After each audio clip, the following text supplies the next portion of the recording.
either. As they say, the show has to go on. Oh, I understand. Absolutely. Okay, and we're going live.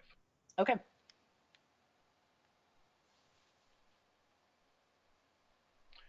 And good morning, good afternoon, good evening, everybody out there. Welcome once again to Nerd Week Live here on YouTube, brought to you by us, the folks at Nerd Caliber. And I'm Rodney Brown. I'm the editor in chief of Nerd Caliber. I am first person shooter on Facebook. I'm a bunch of other things on a bunch of other places. My latest, just because I thought this idea up and I didn't want anybody to steal it, is one of my Instagram accounts is Bouquet Boomer.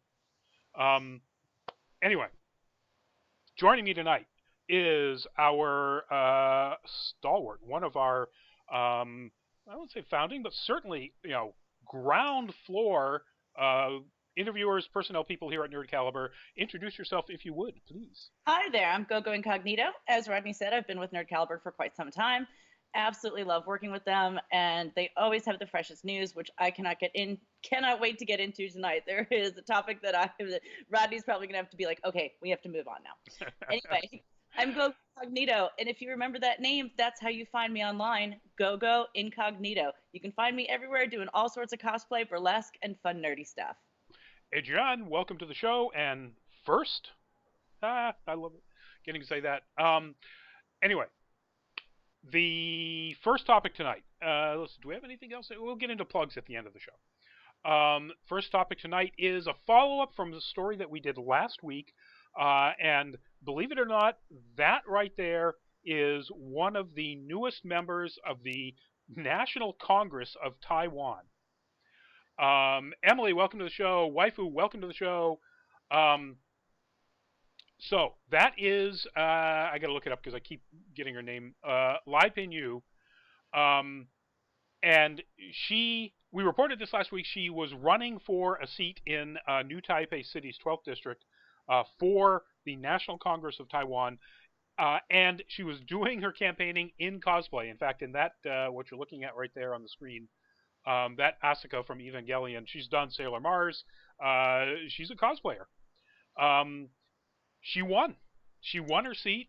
27 years old. She is now the youngest member of the National Yuan. It's called the Congress in Taiwan. She apparently ran on a very hardcore anti-China platform, as a lot of the young people did, and as did the current or the newly reelected president of Taiwan, who was also up for re-election, and he is a very, very anti-China, independence for Taiwan sort of candidate, and he won in a landslide. So it's kind of not a surprise that she won, but still excellent news. Waifu, yes, you did see this, but we didn't know whether she had won or not when we reported on this last week. She won. So Which is absolutely fantastic. Congratulations to her, not only on her being the youngest, but also having one doing a lot of her speeches in cosplay. And that makes me, as a cosplayer, very proud. And I also, it's fantastic that she wasn't derided for this. I mean, I'm sure there are people that snarked about it, but she won. So there were enough people that thought it was just really groovy. And it makes me wish that the hobby was taken more seriously here in the States. yeah, I'm let's if Alexandra Ocasio Cortez, as a literally a bartender, can get elected in a landslide in New Hmm. York, let's hope that there's some LA cosplayers out there, because I think that's where it would most likely happen, or Atlanta. Come on, folks, get out there, run for office. Um, Luminous, welcome to the show. Queen Foxy, welcome to the show. Aman, welcome to the show. Hannah, welcome to the show. You're the best YouTuber I've ever seen. Hannah, watch more YouTube. But thank you. Thank you, but watch more YouTube. Moving on to our next one, and this is the one that I'm just going to move this picture over here and let Go Geek out. Oh. This is an image from the TV series What We Do in the Shadows, which was on FX, which is based on the movie. The movie was created by and starred Jermaine Clement and Taika Waititi, and it's a mockumentary, sort of like The Office, except with modern day vampires. Um, it was the date for season 2 was just announced, and a couple of days ago, a huge guest star for the upcoming season was announced. So, Gogo, you want to take it away? Absolutely. If you all haven't seen either the movie or the series, I highly, highly recommend. At first, it may seem like, what is this? Maybe it seems like it's just a little bit slow. The characters are fantastic, the actors are fantastic. And Rodney had mentioned that they're vampires in modern times, but they don't really know what modern times are. So True. there's a little bit of that. And especially with the show, a lot of the dialogue has been improvised, and you really have to give the actors credit for the kind of things they come up with, which are just jaw-droppingly funny. And the actor who is announced, really big deal, is Mark Hamill. Mark himself will be coming on as a guest star in season 2. And if you like cameos and you like seeing actors you would never expect to see, again, check out the first season of What We Do in the Shadows, because there are some cameos that are just going to leave you gasping and rolling on the floor. I really can't say enough good about this show. It's one of those ones I have watched, what, 8 or 9 episodes is all we got in season 1, and I have watched each one of them probably 7 to 10 times. Just I'm like, more, more, more. So I'm so excited for this. Just, I'm going to move this picture back over for a second. Villain Deku, welcome to the show. Queen Foxy, yes, I did say your name. Please don't die. The so as Gogo mentioned, a lot of these people don't really know that they're in the modern times, or they're still stuck in their, whenever it is they died. And you notice a lot of them are wearing, Victorian or even earlier sort of costumes, except for the guy in the bow tie. And he is, I think, my favorite character. He is he is an energy vampire, and he is portrayed so perfectly as So that guy perfect. in the office who, the minute he starts talking to you, you just want to run away. It's brilliant. It's It is so disturbing. brilliant.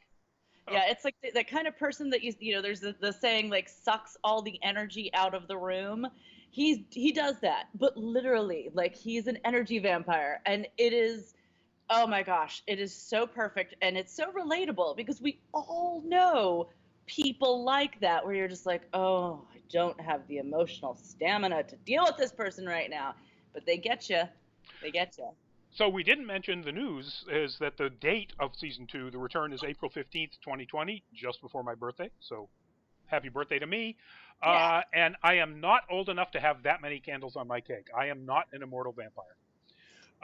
But again, you think that that's like a Bugs Bunny gag, and they pull it off so well. It's just really well done. Very funny stuff. Anyway, check it out, folks. If you haven't seen the first season is on FX. If you've got one of those FX streaming services, it's on there now. Go watch it. It's really funny. And watch the movie. By God, Jermaine Clement and Taika Waititi are they're so good. hilarious. So good. If you buy the movie, if you're the kind of person who likes to, buy things to have them, I believe if you buy it on iTunes, they have a making of segment at the end, and you don't realize while you're watching the movie, because it seems so like mock-you docu style, low budget, you don't realize how many amazing practical effects they do. And then they show some of the making of that if you're into that kind of stuff. Yep. And Yeah. I believe that comes with, if you buy the movie, you get to see this Which means documentary. they must have used a lot of fake blood. um, Queen Foxley loves the final Bonnie video. Let's call it the latest because we're not completely done with Bonnie. Um, I'm going to say welcome to the show, and unfortunately, I don't read the Cyrillic alphabet, so I don't want to try to say your name. So, but welcome to the show. Our next topic is of course the enormous Jodie Foster. No, that's the tiny Jodie Foster. That's the enormous Dave Bautista, Guardians of the Galaxy, Blade Runner 2049, etc. And the news is, we'll just kind of do it real quickly because he's joining the second season of the Apple TV series starring Jason Momoa called C, which was this, far future post-apocalyptic story where nobody in the world has vision due to some sort of environmental or biological catastrophe, except a child is born apparently with vision, and it just ruins everybody's view of society.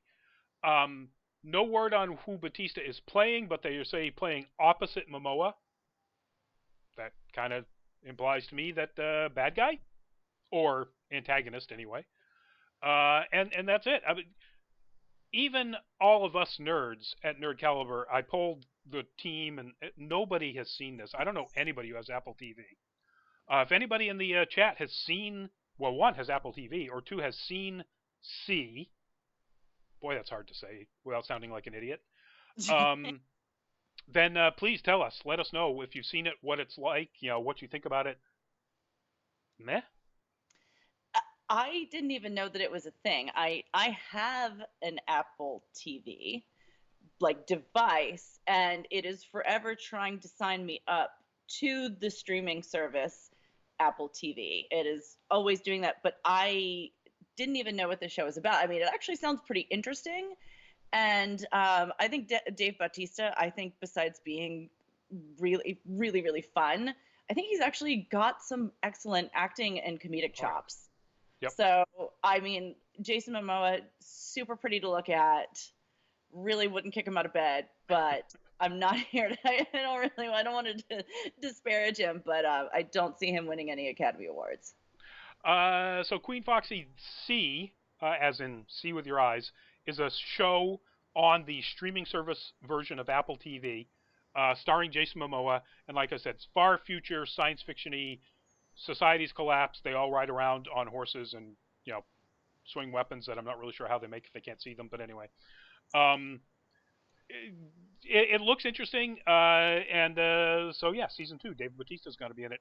If you are a fan of Dave Bautista and you haven't seen the short film that was made prior, one of the 4 short films that was made prior to the release of Blade Runner 2049, there's one that was made by a friend of the director, Denis Villeneuve, which features Dave Bautista's character, who is in for a fairly short amount of time in the beginning of the movie, of the actual movie, and sort of tells his backstory a bit. It's really cool. He really comes across as a very solid actor in that, in addition to being, as Gogo said, really funny. Yeah. Moving on to our next, this is not funny, or there was very little that was funny in this, except a couple of good throwaway lines by Hannibal. This is, of course, Clarice Starling, Jodie Foster again, obviously somewhat younger, as Clarice Foster from the movie Silence of the Lambs. And the news is that there's going to be a series on CBS called Clarice, which is about Clarice Starling's character after the Silence of the Lambs stuff, while she is moving up in the FBI and investigating other serial killers. Thank you. Mm-hmm. Easy for you to say. And as they say, navigating the politics of Washington, D.C. and the FBI headquarters. And Kat. He cannot not be involved, so. Oh, yeah, I forgot the thing hasn't moved over. I haven't moved over to the scene, so nobody saw the cat walk right behind you. So, never mind, folks. He'll be around. Maybe he'll get here. There we go. He's settled now. I'll move it over. Okay, cat's settled. Now you won't see that tail wiggling. Anyway, the reason this is sort of nerd news is that the people producing it are Alex Kurtzman and Jenny Lumet, who did for CBS All Access Star Trek Discovery, who are doing Star Trek Picard. Basically, they are really strong in the CBS version of the Star Trek universe right now, and that makes it kind of nerd adjacent, aside from the fact that the original movie and the books were fantastic. Yeah, I wonder what they're going to do. I mean, I read all the books multiple times, but that was a long time ago. And I feel, I mean, again, I don't remember how much time elapsed for Clarice between, I don't want to give the books away. Like, I don't, in case that somebody does want to go back and read them, but I wouldn't worry about, like, the title of the second book is Hannibal. Right. So it kind of gives away the fact that Hannibal's involved. Around. Yeah. So I don't think that's a giveaway.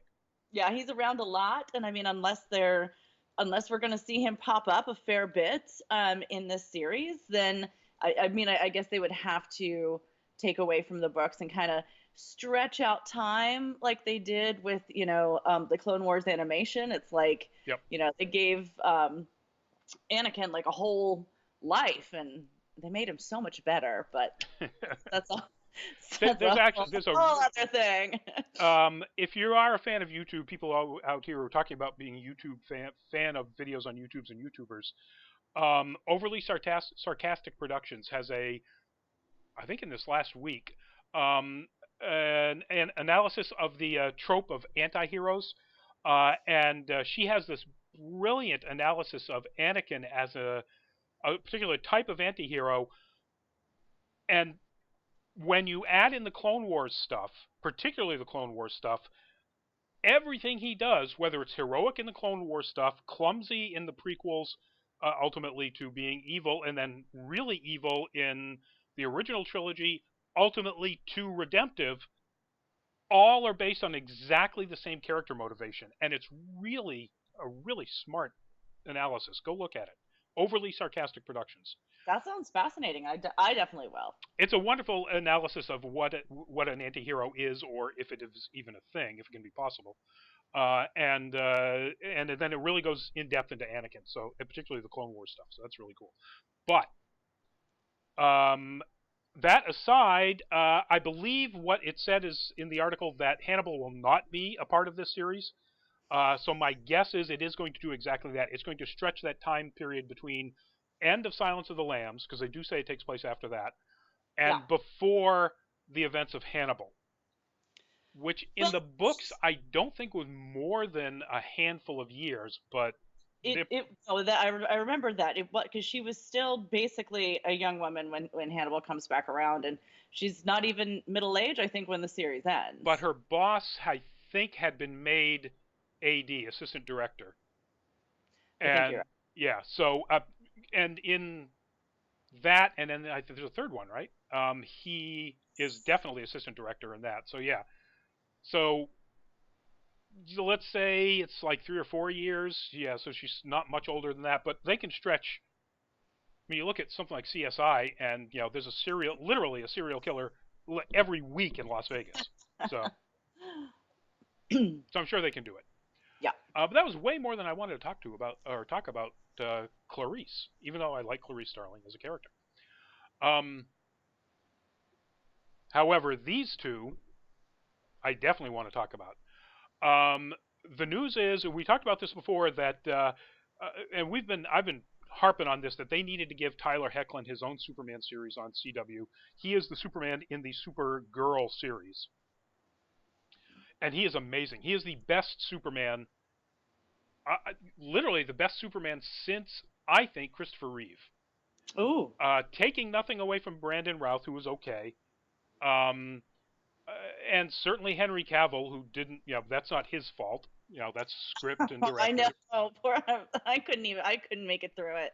I tried. I tried. I didn't. I had to turn it off. But even still, if you just like go to YouTube and look up all the Tyler Hoechlin Supergirl clips or something, he's really fantastic. He captures the character so well.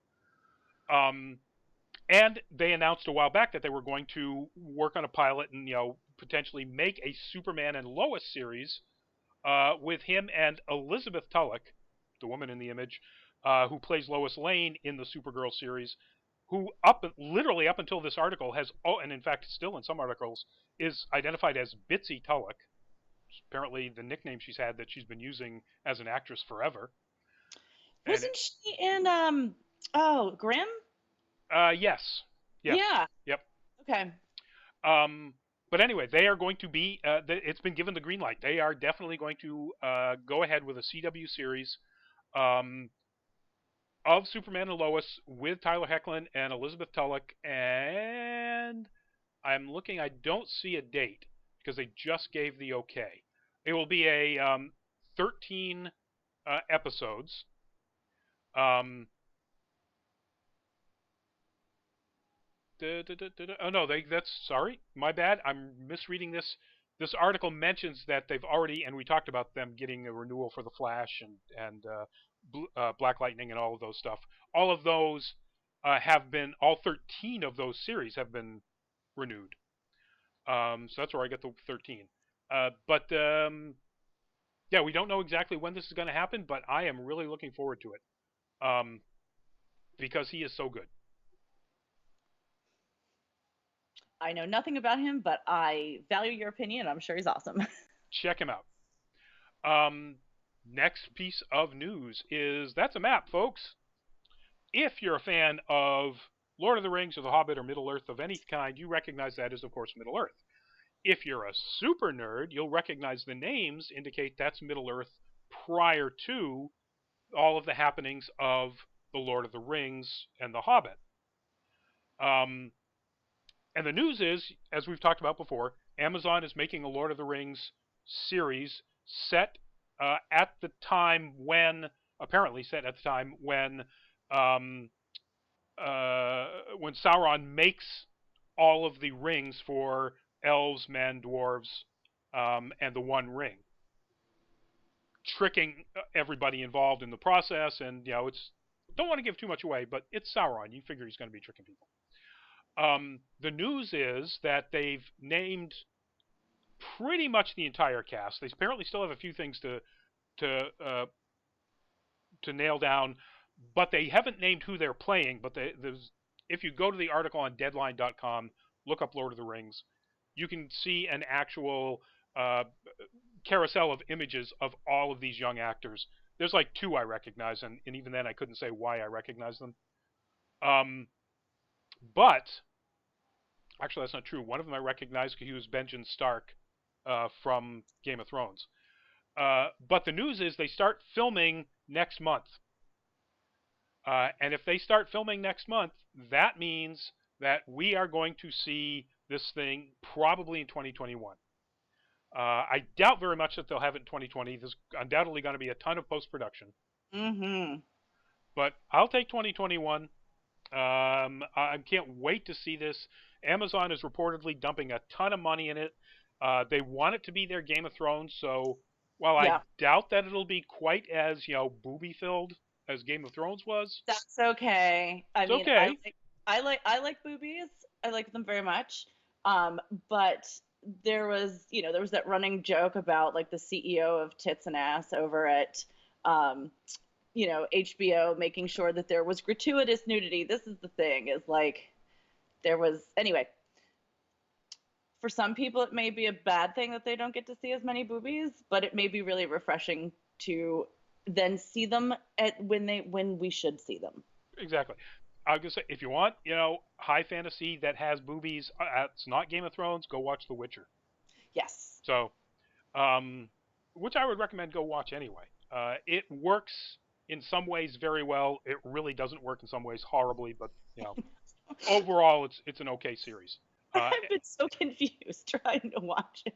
so No here's idea. one of the things. We'll do a little aside here because we actually have time. On The Witcher, they jump around in the narrative from time point to time point in episode to episode without telling you where in the narrative it is.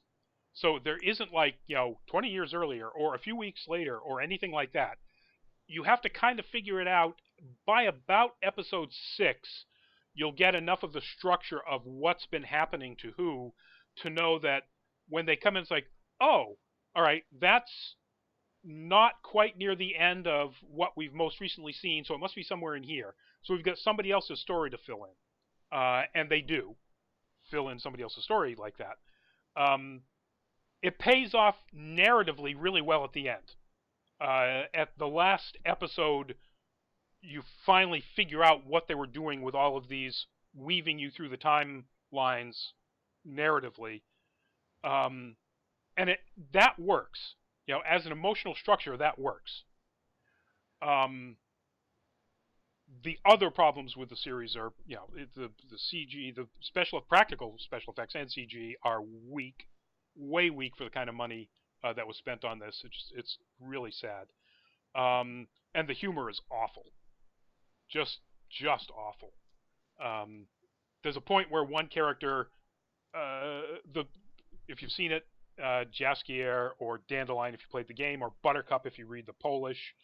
Anyway, the bard, the dandy womanizing bard, um, when you first see him, is like mouthing off, just talking to Geralt nonstop, and Geralt's trying to get him to shut up. Um, and he literally says to Geralt at one point, Oh, see, you've got me doing exposition. Exposition is a term used by people who craft stories, not bards, not tales. The concept of exposition did not exist until probably 50 years ago. It just completely took me right out of the immersion of an otherwise pretty immersive story, and I went, "What is this, Deadpool?" I mean, anyway, that's my rant. It's absolutely fine. I have heard from multiple people, hang on, watch it until, like, when you get to, they said the same thing, until you get to episode 5 or 6. What I did actually is I've put the book, the first one, on my next to read list on my iPad. So when I'm done with the book I'm reading now, it will pop up. I'm going to see, because I didn't play the games, even though I think Geralt is very pretty. And I am sometimes very shallow and will happily play a game because there's a pretty person that I can drive around and do things. But I didn't play the games.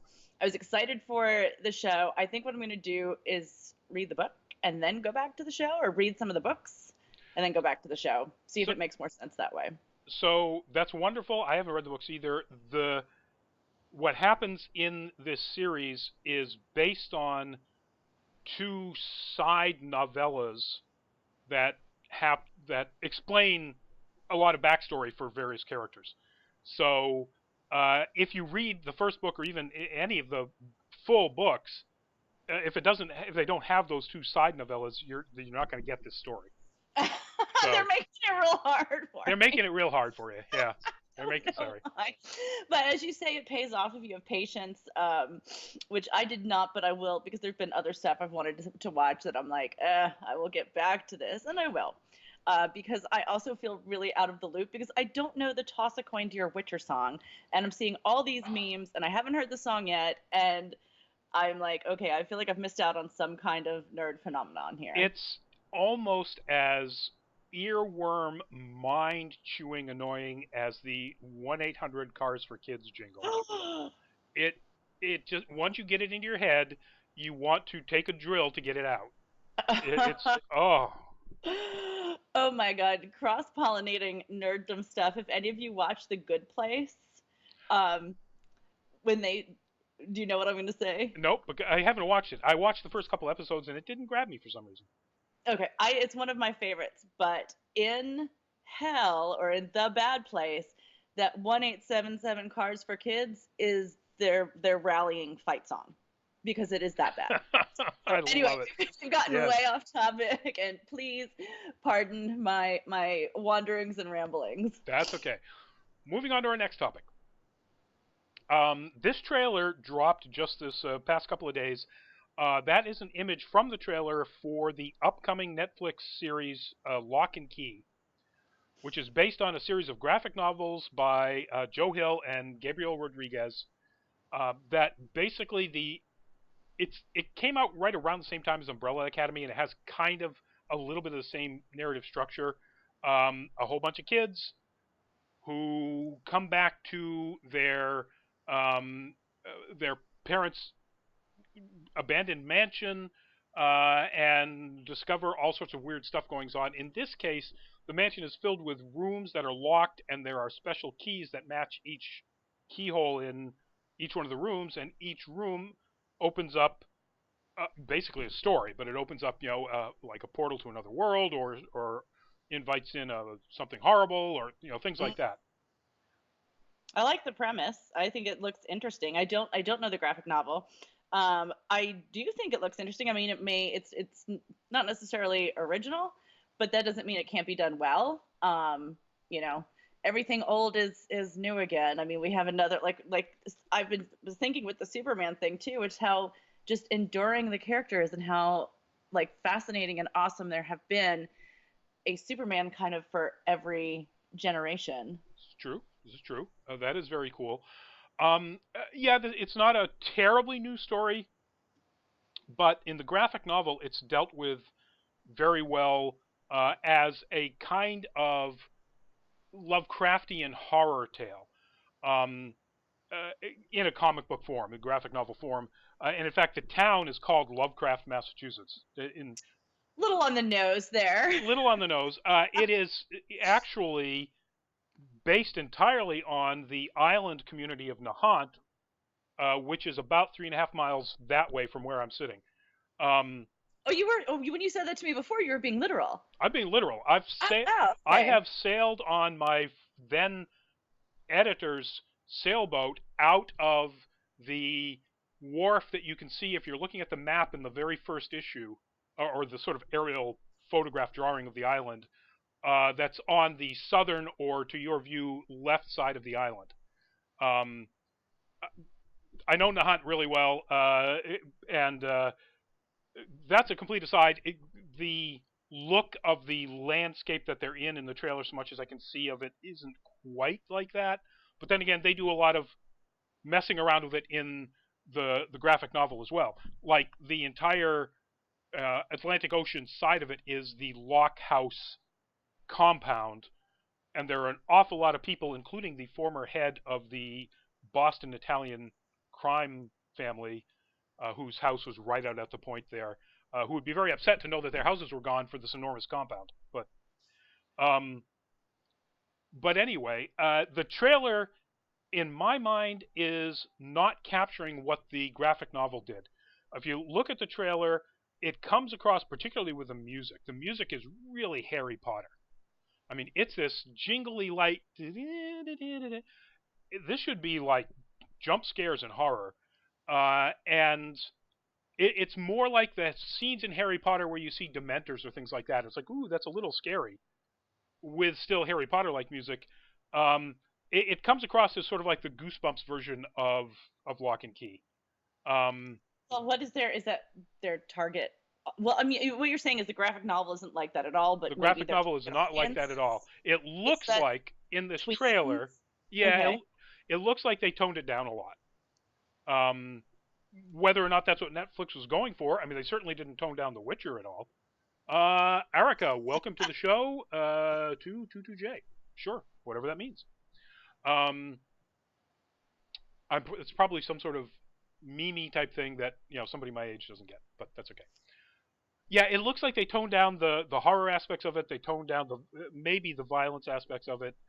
Um, Maybe to make it appeal more to a kid's audience, because it is all like young adult down to like preteen kids that are involved, as opposed to Umbrella Academy, where all the kids are now adults, so you can get a little bit more violent, I guess. But in the Well, graphic novel, you got a lot of kids in Stranger Things, and that certainly was, you know, exactly. you can tell an I mean, you can tell an adult story with young kids. It'll be interesting to see. I hope I'm not amiss here, but I wanted to. I just saw what our comrade Greg, who is not with us tonight, but he's another longtime contributor, actually said that he thought that the trailer looked very paint by the numbers, which I think is a good way to assess it. But I don't know. I'll watch an episode. I like this kind of premise, even if it is paint by the numbers. I'll give it a chance. Yep. It might be something that you just put on in the background while you're doing something else. And I want to see it because I haven't seen Joe Hill's other series that was made from one of his novels called Nosferatu, um, which was on a streaming platform I don't have, and I can't remember which one it is. So I still haven't There checked it are out. so many now. So many. So many. And speaking of so many and multiple multiverses, look at that. What a segue. That is, of course, Doctor Strange. Doctor Strange's sequel, Doctor Strange 2, is Doctor Strange in the multiverse of madness, something like that. Anyway, the news is, and this is kind of sad for fans of Doctor Strange, that the original director of the first movie, who was to be the director of the sequel, Scott Derrickson, has dropped out due to creative differences. He will remain on the movie as an executive producer, according to his own statement on Twitter. So apparently it wasn't a completely acrimonious separation, but he is definitely not going to be making the movie that he planned to make. And I think what I've read is because, and he said this. Every time he's ever had a chance to say this, he said he's going to make a horror movie. Yeah, Yeah, it will and be the MCU's first actual horror movie, which I found really, really exciting because they've definitely got, the oh gosh, now I can't think of the word when you have multiple. Oh, never mind. They know how to work with groups. yes, They got the yes. solo stuff down. They got the comedy, the action adventure. Great, give us horror. You know that Benedict Cumberbatch can handle it. He let him chew that scenery. You know, So I think that's probably what they were going to do. I I'm think there's the sorry. possibility that he might be a little bit upset that now that the purchase of Fox has come through and clearly they're doing New Mutants and they're not changing it, it's a horror movie. Um, that it in fact will not be the first superhero horror movie for Marvel in the MCU. Um, and second, because this is going to be fed into by the WandaVision TV series, Scarlet Witch is supposed to be a major character in Doctor Strange 2. It's got to tie into whatever plans they have to take that series through Doctor Strange 2 into X-Men, Fantastic Four, whatever their Phase 5 stuff is, um, or the remainder of Phase 4. And apparently he didn't like that vision. He wanted to make a horror movie, and there's no question that Disney and Marvel have always been big on nope, you got to make this into your movie.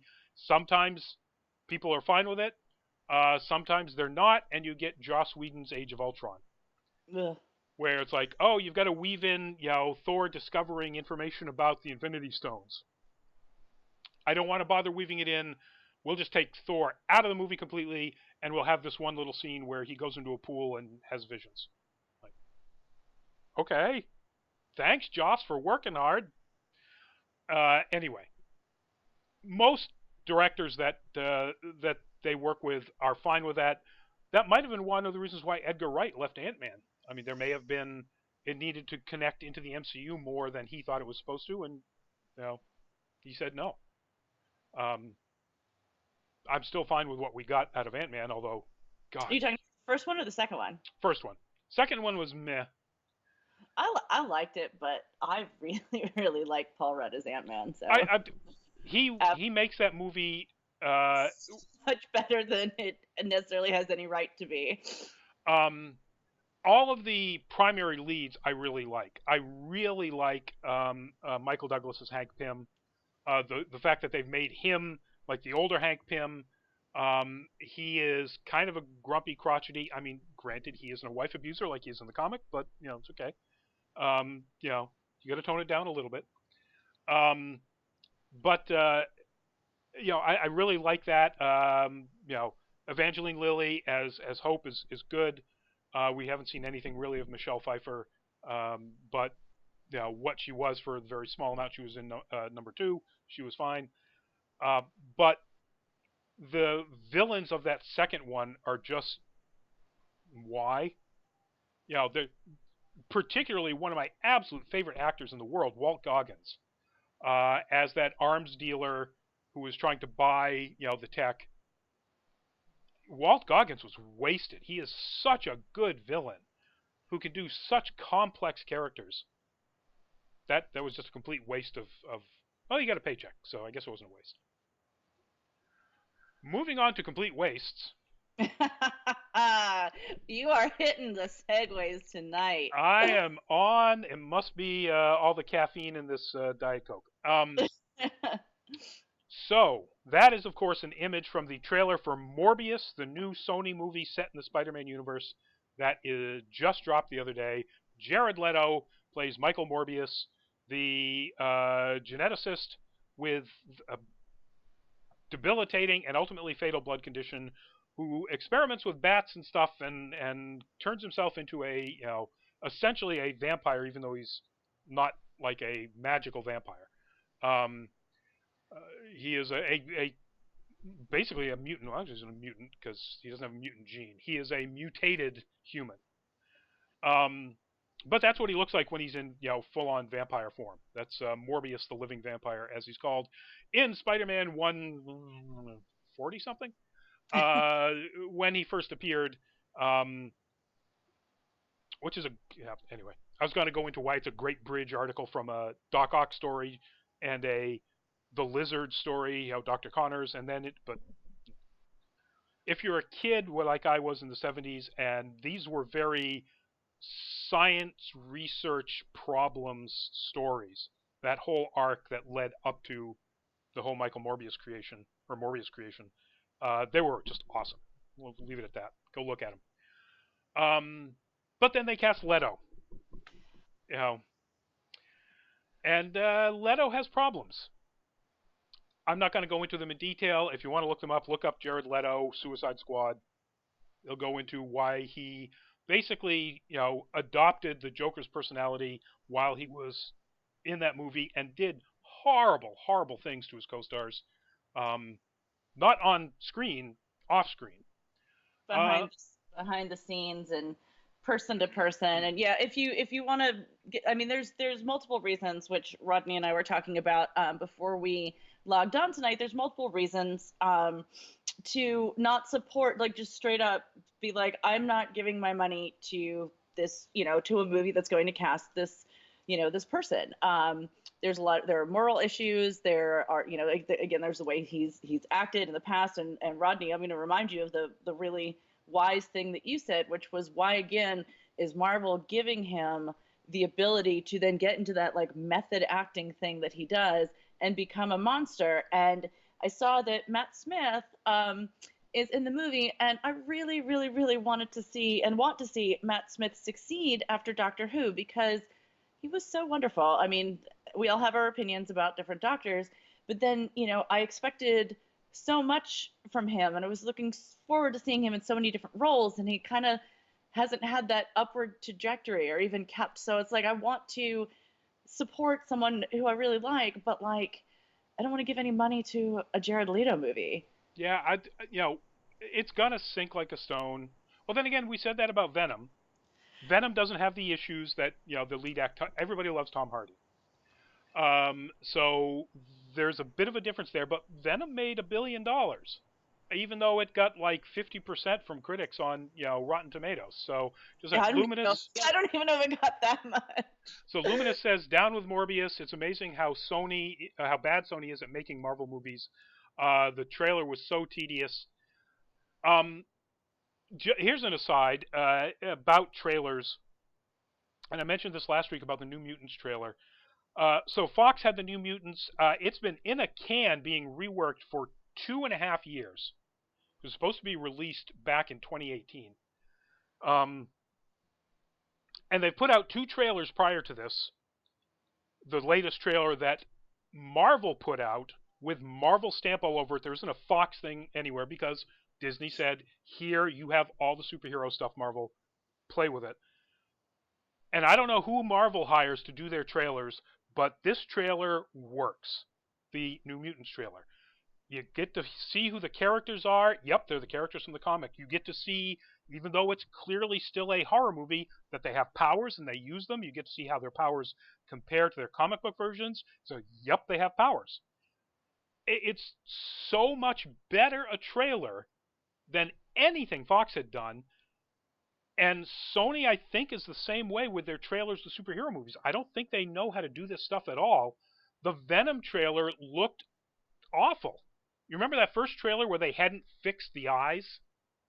And I remember there was a trailer where they didn't even show Venom at all. That was well, like yeah, their the first thing. teaser they never showed Venom.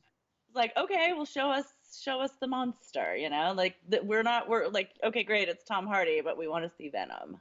Yeah. So Um, but when you first did see him, that big scene in the fight on the street, um, they didn't make the eyes CG enough. It was like just sort of the static, like googly eyes. People would literally put googly eyes on all the memes they made after me. It was awful. Now, granted, when the movie came out, it was fixed, but Sony apparently just has that same problem of not really knowing how to make a movie. It's like, let's show Jared Leto with crutches and looking really sick, and then we'll show Jared Leto looking like Chris Evans after the serum worked on him.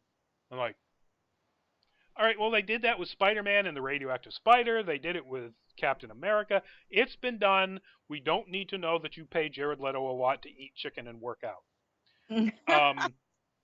Luminous. Maybe Underworld fans will like Morbius.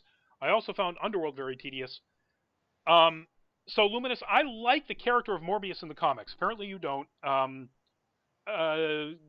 I like the idea of, just like Doc Ock, he's a tragic scientist who did something stupid, and then has become mostly a villain, kind of an anti-hero at times. And I think that's a really interesting story. I think they've done it a bunch of times. They've kind of done it to death. But I think it's pretty cool. The only interesting thing about this trailer and about the possibilities is, and this is huge potential spoiler stuff. If you don't want to hear this stuff, there's a big reveal at the end of the trailer. If you don't want to hear this stuff, folks, this is it. Good night. See ya. Have fun. But at the end of the trailer, at some point, and I don't know why, whether or not Morbius gets arrested or something, he meets Toomes, Michael Keaton playing Toomes, the Vulture, in prison from the end of Spider-Man Homecoming. So just like at the end of Spider-Man Homecoming, where Toomes meets the guy who identifies himself as the character who is the Scorpion, or who is Scorpion in the comic book. So you've got Vulture and Scorpion, two members of the Sinister Six. And then Morbius meets Toomes at the end, and it's Michael Keaton. Michael Keaton is playing the character he played in Homecoming, which puts this squarely into the Tom Holland Spider-Man universe. Something they didn't do with Venom. Everybody says it is, or it's going to be, that you're going to see a cameo by Holland in Venom 2 or something. But as of right now, there is no connection between Venom and the Tom Holland Spider-Man. If there's a connection between Morbius, well, there is now, between Morbius and the Tom Holland Spider-Man, that means there's a connection between Morbius and the MCU. But maybe if it does, absolutely. But if it does tank, maybe they won't do anything with it. But again, maybe, as you said, maybe it'll be a sleeper hit. It could be horrible, and people are going to watch it anyway. I don't know, but I think you're right in that. I mean, a lot of people gave Venom a chance because it's like, well, it's Tom Holland. The same way I was, talking earlier about Tom the Hardy. show. Oh, what did I say? Tom Holland. Right, Yeah. right. Tom Hardy. Like how we were saying at the beginning of our stream tonight about Dave Bautista. It's like, well, I think he's great. So I'm, willing to roll the dice and like watch an episode or two. I don't know. I don't think there's a lot of people hated Leto as the Joker. I mean, there were some very happy cosplayers who were like, this is a great character to cosplay. But I think I don't remember anybody being like, that was a really good, really good version of the Joker. I didn't hear anything like that at all. So I don't know that people are going to jump back into it. Oh, I mean, I am happy to see Michael Keaton be used again as the Vulture. I thought he was excellent. I also really liked that they, the gravitas that Michael Keaton can bring to a lot of roles. I thought he was absolutely fantastic, and I'm glad he's come back. I'm just bummed that it's in this regard, because again, it's like two people I'd watch a movie for, Matt Smith and Michael Keaton, but I'm like, I'm not going to watch it. I'll let you all who decide to do it tell me how it is. Yeah. So we'll see how many times the Jared Leto is reported throwing bats at people as his co-workers on stage. I'm sure it'll come out, or maybe he learned his lesson. Of course, he probably hasn't learned his lesson about being somebody who says some really anti-trans stuff. So he's a problem and a half. Yeah. And I'm sure you're right. This will sink like a stone, and that'll be fine. The one thing, and it kills me that I didn't notice this, and I didn't catch this when I watched the trailer, and the folks at Nerdist did, but in that scene, you've got Michael Keaton, a Batman, meeting Jared Leto, a Joker. What, you didn't catch that? Is one of the first things I thought of is that, and I was thinking that too. It's like I really enjoy having Michael Keaton back into sort of the nerdy world of movies and media, because again he was our first movie Batman. He was. Nope. I'm completely right over my head. I just recently shaved it, so it just slid right off that. I mean, really good Batman with a really bad Joker, with arguably the worst Joker ever. Yeah, I can't think of any. Literally, even among the animated ones, I can't think of anybody that's worse. No, I forget. There's been Mark Hamill, and then there's another guy who did so much of the Joker stuff consistently. Voice actor. They were both excellent, Yep. and there was a great consistency too of the Joker in the animated stuff. Yep. Very good work there. The only one I guess I don't really care a whole lot about is the Joker in Batman Beyond, but he's kind of almost a monster, so doesn't. I don't even remember. Is that the one with Chris O'Donnell as something? Alicia. I There was one in there that I'm like, so that Joker was the one where basically he's got dreads, um, and he's just this huge hulking monster type thing. Anyway, that's completely aside from point. So yeah, the trailer for Morbius dropped. Morbius is coming out this spring. In fact, in case you really desperately want to go see it, let me see. It's on our What Are You Most Excited To, and got 0 votes, by the way. So, of all of the movies coming out in 2020 that we listed, July 31st is where it's coming out. There were a few that got no votes that I was kind of bummed out about. There was, and then Morbius got like literally no votes. Nobody is excited to see this movie, and yeah, that says everything right there. Anyway, thank you folks for joining us. Let's see, our plugs. I will be at Aresia this coming weekend. We'll have a table up on the mezzanine area. It's back at the Westin after all the hullabaloo from last year with strikes and things like that. So we'll be up there on the mezzanine where all of the Conroe tables are, promoting our Cosplay and Photography Expo, which is coming up this July. Tickets have started to pick up. Yay, thank you. Keep buying those tickets. We made 2 announcements on the Cape website, so we haven't put those out on social media, so I got to remember to do that, of new panelists, Colonial Armory, and Miss Kit's Crafts, or Miss Kit's Cosplays. Fantastic crafters. Definitely you want to check them out. But yeah, I'll be at Regia. Manny will be at Regia. We'll be doing video. We'll have some interviewers there. So come check us out. We'll have a team at Katsucon. That's in February. Let's see what else is coming up after that, and then end of February, of course, PAX East. It's huge up here in Boston. And GoGo. What do you got coming up? Let's see. Well, I've got if you are in Nashville, which is where I am, I have got a burlesque show coming up on the last day of February. I had taken time off for the holidays and some R&R, and let's see what else. Oh, I am probably going to be at WonderCon, helping out at a booth, and I will actually have more information on that because it's a really cool thing. That I don't know if I can actually announce yet, about a book that's coming out, a historical thing about a sort of rare character that was lost through the ages. So when I know more, and I'm back on the show, I can tell you all more. But again, if you want to see what I'm up to in terms of cosplay and all that fun stuff, I'm also going to ECC, Emerald City Comic Con. I always forget how many seats in there. So lots of chances to see me all over the country if you want to come say hi. Again, I'm GoGo Incognito. You just type that in, I'll pop right up. I keep forgetting that obviously our audience is international here. Emerald City Comic Con is Seattle. If you're going, check out GoGo, but also check out Dave Brewer, Evil Dirty Dave on Instagram is going to be our photographer there. So we've got somebody at Emerald City. So wonderful, and we'll chat about that. Absolutely. We'll also chat about the idea of maybe getting a camera in your hands for WonderCon. We can definitely do that. Absolutely. And WonderCon, for those of you who don't know, that is in Anaheim. Yep. Anaheim, right? Because you get to see the Disney fireworks outside every night, which is a nice little bonus to this great little con. It's the smaller sister con to San Diego Comic-Con. They're both owned Yeah. by the same company.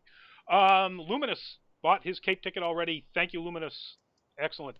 And with that, thank you all for us here at Nerd Caliber. We will see you either this weekend, some of you at Aresia, or we'll see you next Tuesday for the next show. Bye-bye. Oh.